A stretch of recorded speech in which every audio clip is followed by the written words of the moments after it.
लिया जाए कि दर्पण से जो आपको दिक्कत अधिक महसूस होती है, कि दर्पण से प्रॉब्लम हल करने में दिक्कत होती है। जैसे यह सवाल हो कि अगर दर्पण के सामने जिसकी वक्रता त्रिज्या 20 सेंटीमीटर है और 2 गुनी लंबाई का आपको वास्तविक प्रतिबिंब बनता है, तो आपको दर्पण से वस्तु की दूरी क्या है। मैंने एक प्रश्न क्या है आपका कि एक दर्पण की वक्रता त्रिज्या 20 सेंटीमीटर है और 2 गुने आकार का वास्तविक प्रतिबिंब प्राप्त होता है, तो उसका आपका वस्तु की दर्पण से दूरी क्या है। ऐसे करके अगर प्रश्न बन रहा है तो देखिए, जब भी ऐसे करके अगर प्रश्न हो जिसमें आपको 2 गुना, 3 गुना, आधा, चौथाई ऐसे करके मान दिया जाए, तो आप एक ही ट्रिक याद करिएगा इस दर्पण सूत्र के लिए, उसमें कि u बराबर 1 प्लस m बटा में m और इंटू f और v बराबर 1 प्लस m इंटू f। लेकिन ध्यान रखना होगा प्रतिबिंब क्या है, वास्तविक प्रतिबिंब के लिए इसको यूज करना है। यानी वास्तविक प्रतिबिंब ने या तो वास्तविक लिखेगा या कह देगा कि दर्पण से आगे, तो दर्पण से आगे भी कह देगा, समझिए कि वास्तविक प्रतिबिंब ही है। तो इस स्थिति में यह सूत्र यूज होगा और बहुत आसानी से। हाँ, इस सूत्र में एक ऐसी चीज है, आपको चिन्ह सहित मान नहीं भरना है और न चिन्ह प्राप्त होगा। एम के मान में दिक्कत आ सकती है, लेकिन यू और एफ अक्सर पूछा जाता है, 2 गुना, 3 गुना, 4 गुना दिया रहता है, आधा, चौथाई। तो आप इसको रख करके आप इस सूत्र से, यानी आपको जब वास्तविक प्रतिबिंब प्राप्त होता है, तो यानी दर्पण के या तो वास्तविक कह दें या दर्पण के आगे कह दें, तो ऐसी स्थिति में आप इससे गणना कर लेते हैं। और जब आभासी प्रतिबिंब की होगी तो आभासी के लिए u बराबर 1 माइनस m बटा में m इंटू एफ हो जाएगा और v बराबर 1 माइनस m इंटू एफ हो जाएगा। तो इस तरह से आपको यह आभासी की स्थिति के है और आभासी स्थिति में इस सूत्र का यूज करते हैं। किसी स्थिति में आपका आभासी प्रतिबिंब हो या दर्पण के पीछे बन रहा हो, तो इस स्थिति में आपको, यानी उस पर भी ट्रिक समझ लेते हैं कि वस्तु की आपको उसकी फोकस दूरी से कम दूरी पर रखी गई है, क्या स्थिति है। तो उस स्थिति में आपको ये सूत्र यूज करके आप निश्चित रूप से आसानी से सवाल हल कर सकते हैं, बहुत कठिन गणना से आप बच जाते हैं। और अगर इस तरह से दिया जाए कि एक दर्पण की वक्रता त्रिज्या 20 सेंटीमीटर है और उससे 2 गुना वास्तविक प्रतिबिंब आपको प्राप्त हो रहा है, तो आपका दर्पण से वस्तु की दूरी कितनी है, तो कितना दिया गया है, वक्रता त्रिज्या 20 दिया गया है, यानी फोकस दूरी आपको 10 हो जाएगी। वास्तविक प्रतिबिंब के लिए बताया कि 1 प्लस 2 गुना कर रहा था 1 प्लस 2/2 इस सूत्र पर रख देंगे और उनकी एफ का मान भी कितना है, 10 है। इसके मतलब कि दर्पण से दूरी उसी कितनी हो जाएगी, 15 सेंटीमीटर हो जाएगी। तो ऐसे करके आप मान निकाल लेंगे। इसी प्रकार एक और देख लिया जाए कि अगर आपको वास्तविक प्रतिबिंब ही हो और 25 सेंटीमीटर की दूरी पर आपको वस्तु रखी गई है, तो उस दर्पण की फोकस दूरी कितनी है, यानी 25 सेंटीमीटर की दूरी पर वस्तु रखी गई है और 2 गुना वास्तविक प्रतिबिंब प्राप्त हो रहा है, तो उस स्थिति में आपको दर्पण की फोकस दूरी कितनी होगी, कितना दिया है आपका, 25 सेंटीमीटर दे दिया गया है। यू का मान 25 सेंटीमीटर है, यानी वस्तु की दूरी गई है 1 प्लस 2 गुना, तो 1 प्लस 2/2 और एफ निकालनी है, तो फोकस दूरी कितनी हो जा रही है, 50/3 हो जा रही है इस स्थिति में। और यही यदि आभासी बनता तो क्या कर देते, 25 = 1 माइनस 2/2 और इंटू एफ कर देते -1, तो इस समय 50 आपको प्राप्त हो जाता। तो ऐसी स्थिति में यानी सूत्र कभी भी, यानी दर्पण के लेंस में भी ये काम करता है ट्रिक, लेंस में भी वास्तविक प्रतिबिंब के लिए यह सूत्र है और आभासी के लिए यह सूत्र होगा, चाहे वो लेंस हो चाहे वो दर्पण हो, दोनों जगह ये सूत्र को यूज करके और सीधे आप एफ दिया है तो यू या वी निकाल सकते हैं, या यू या वी दिया है तो उसके आधार पर आप एफ की गणना कर सकते हैं। तो ये ध्यान रखना होगा कि आपको आभासी के लिए इसका यूज करना है, जैसे इसमें उदाहरण समझा है, और वास्तविक के लिए इस सूत्र का यूज करके आप कितना भी अधिक सवाल इससे पूछे जाते हैं तो आप अब उम्मीद है कि इससे गणना कर लेंगे। इसके बाद यह चीज़ और कि जैसे कोई मनुष्य अपने सामने रखने दर्पण में अपने से बड़ा प्रतिबिंब देख रहा है तो दर्पण क्या होगा? तो अगर बड़ा प्रतिबिंब देख रहा है तो निश्चित रूप से वो दर्पण अवतल दर्पण होगा। तो इस पहले समीक्षा ही कर लिया जाए कि अवतल दर्पण से जो 6 स्थिति होती है कि यानी अवतल दर्पण को अभिसारी दर्पण कहते हैं। अभिसारी दर्पण जानते हैं किरणें जो होती है 3 प्रकार की होती है। यदि प्रकाश किरणों के बीच की दूरी बराबर बनी रहती है तो उसको समांतर किरण पुंज कहते हैं। यदि दूरी का मान घटता है तो उसे अभिसारी किरण पुंज कहते हैं और दूरी के मान अगर कम होता है तो उसे अपसारी किरण पुंज कहते हैं। मतलब दूरी का मान सारी बढ़ता होगा तो उसे अपसारी किरण पुंज कहते हैं। इस बेस पर अगर देखा जाए तो अवतल दर्पण जो होता है किरणों को एक जगह कलेक्ट करने का काम करता है, एक जगह इकट्ठा करता है, इसलिए वो अभिसारी दर्पण है। उत्तल दर्पण किरणों को फैलाने का कार्य करता है, इस तरह वो अपसारी दर्पण है। और आपका तो इस तरह से ये स्थिति आपकी है। अब उत्तल दर्पण या अवतल दर्पण के सामने तो पहले अवतल दर्पण चर्चा किया जाए। अगर वस्तु जो होगी अनंत पर होती है तो प्रतिबिंब कहाँ बनता है? फोकस पर बनता है। कैसा होता है?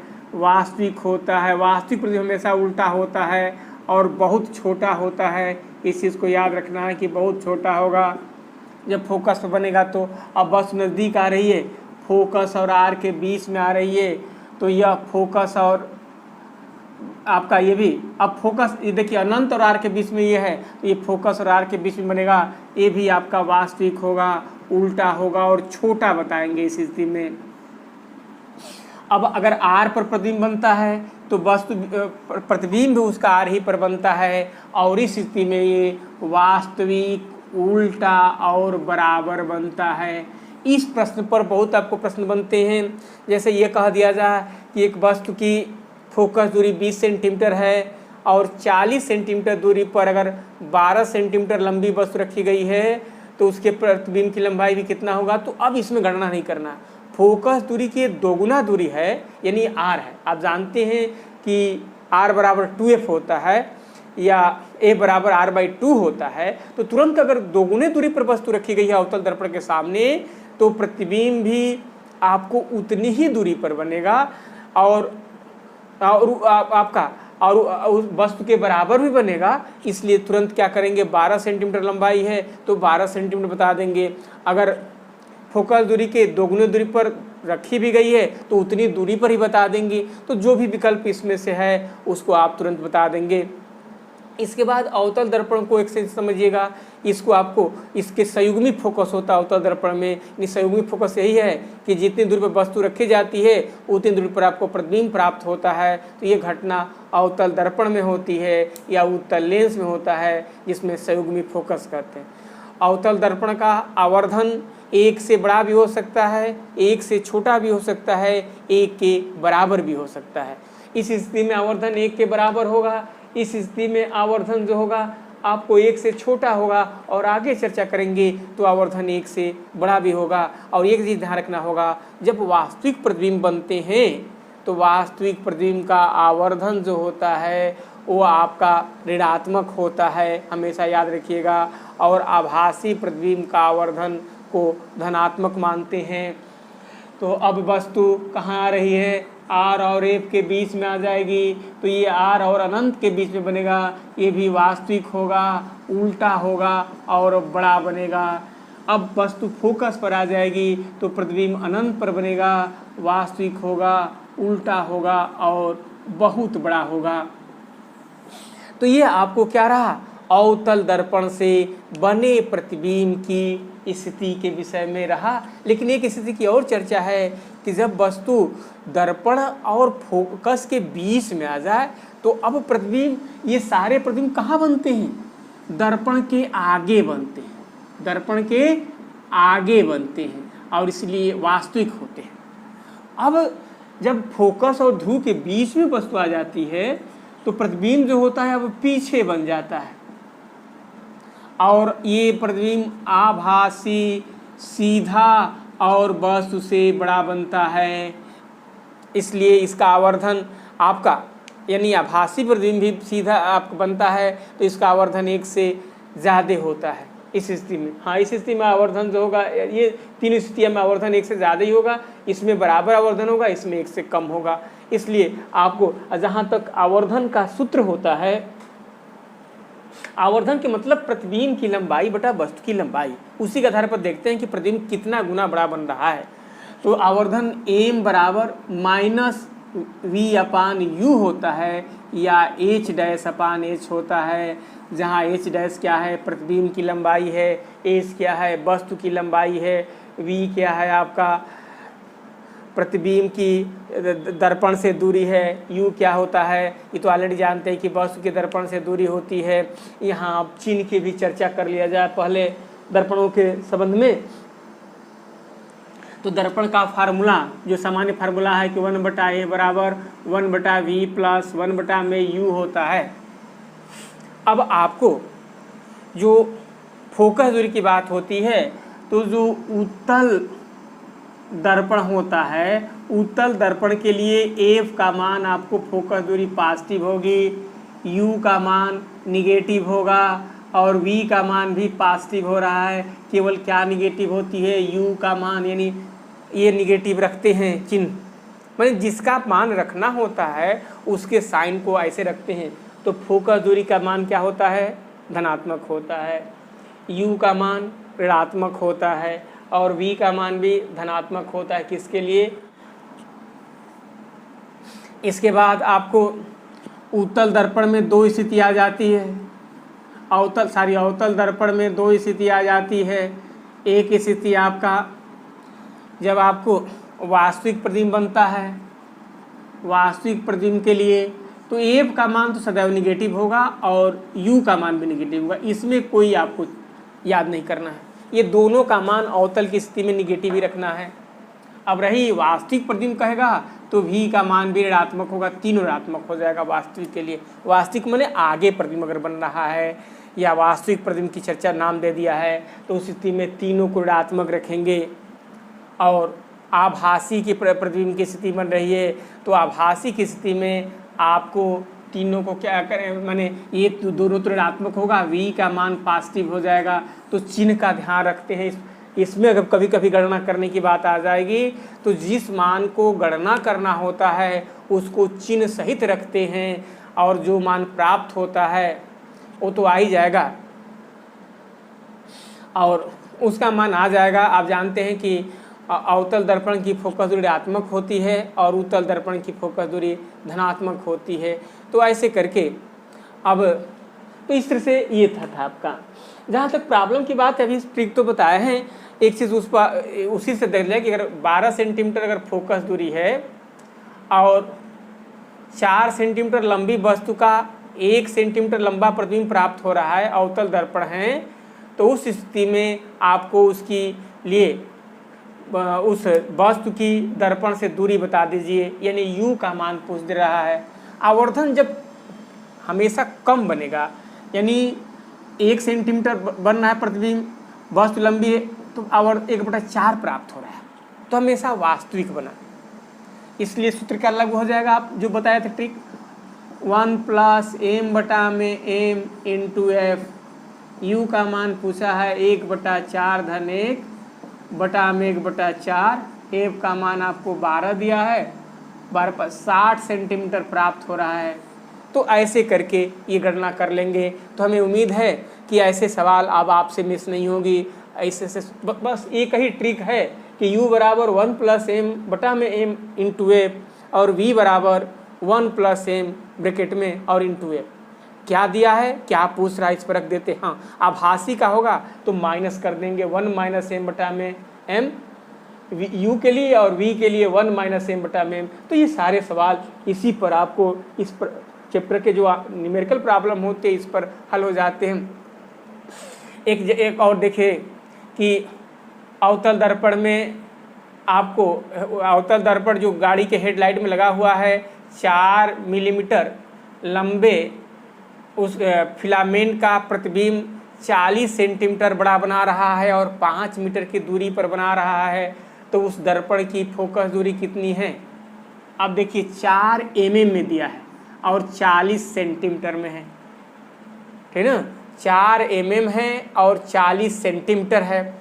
तो उस स्थिति में आपको आवर्धन m निकालेंगे तो 40 को भी मिलीमीटर एक राशि में बदल लीजिए तो 400 हो जाएगा और बटे में 4, यानी m का मान आपको 100 प्राप्त हो गया। अब पूछा क्या है आपका तो पूछा है आपका कि 5 सेंटीमीटर दूरी पर आपको प्रतिबिंब बन रहा है तो फोकस दूरी ज्ञात करना है। तो आप ऑलरेडी जानते हैं कि v बराबर 1 प्लस m इंटू एफ होता है। इसका मान 5 मीटर दिया है यानी 500 और 1 प्लस m का मान 100 है इंटू एफ। इससे गणना करेंगे तो f का मान 4.956 यानी 9.95 के लगभग का जो विकल्प होगा वो आपको इतने के बराबर हो जाएगा। तो ऐसे करके इस पर सवाल अब हमें लग रहा है कि आप लोग प्रॉब्लम इस पर मिस नहीं होनी चाहिए। किस पे? अवतल और उत्तल दर्पण के सामने। हाँ, दर्पण के उपयोग के भी समझ लीजिए और दर्पण के उपयोग स्थिति में भी कि अवतल दर्पण का जो उपयोग होता है वो तो कम ही है, लेकिन गाड़ी के जो वाहन के जो साइड में होते हैं जिसको पार्श्व मिरर कहते हैं, इन उत्तल दर्पण का उपयोग किया जाता है क्योंकि उत्तल दर्पण का क्षेत्र यानी विस्तृत फील्ड ऑफ व्यू बहुत ज़्यादा होता है, यानी वह दर्पण कई वस्तुओं का एक साथ प्रतिबिंब छोटा बना करके देख लेती है। इस प्रकार गाड़ी के यानी जो पार्श्व दर्पण होता है वो क्या होता है, वो आपको उत्तल दर्पण होता है। और एक चीज़ जहाँ प्रकाश को दूर दूर फैलाना होता है यानी परावर्तक दर्पण के रूप में भी उत्तल दर्पण का उपयोग, तो दो ही यूज आपको ध्यान रखना है, एक प्रकाश को फैलाने के लिए परावर्तक दर्पण के रूप में और एक आपको वाहन की साइड में जो दर्पण लगा होता है वो आपको उत्तल दर्पण होता है। उसका बताएंगे कि उसका विस्तृत क्षेत्र होता है, यानी वो बहुत कई वस्तु का एक साथ प्रतिबिंब आपको दर्पण में बना लेगी और एहसास हो जाता है कि कौन वस्तु नज़दीक है और दूर है, तो इसके आधार पर इसका आकलन कर सकते हैं। लेकिन अवतल दर्पण का बहुत अधिक उपयोग है। जैसे आपको नाक कान गला के आंतरिक भाग के जांच के लिए कौन सा दर्पण यूज होगा, तो वहाँ पर आपका जवाब अवतल दर्पण ही होगा। या आपको दाढ़ी बनाने के लिए जो दर्पण यूज होता है तो वह अवतल दर्पण होता है। इस चीज़ में ये भी ध्यान रखना होगा कि वह किसी परिस्थिति में यूज होता है, तो उस स्थिति में यानी वस्तु जो होता है यानी मनुष्य कहाँ बैठता है, तो फोकस और ध्रुव उसके फोकस और दर्पण के बीच में आपको मनुष्य होता है, यानी उस स्थिति में आभासी सीधा और आपका आभासी सीधा और बड़ा प्रतिबिंब प्राप्त होता है, उसी का यूज करते हैं उस आपका परावर्तक तल के रूप में यानी अवतल दर्पण का उपयोग। इसके बाद आपको सर्च लाइट जो होता है, सर्च लाइट में दूर तक प्रकाश को फोकस करने में भी अवतल दर्पण का उपयोग होता है। गाड़ियों के हेडलाइट में भी अवतल दर्पण ही होता है, इसलिए आधा भाग उसका पेंट कर देते हैं अवतल दर्पण के रूप में परिवर्तित करने के लिए। तो आपको इसके बाद गाड़ियों के हेडलाइट में यूज होगा, सर्च लाइट में जो होता है, तो कई जगह आपको अवतल दर्पण का उपयोग है। तो ये रहा।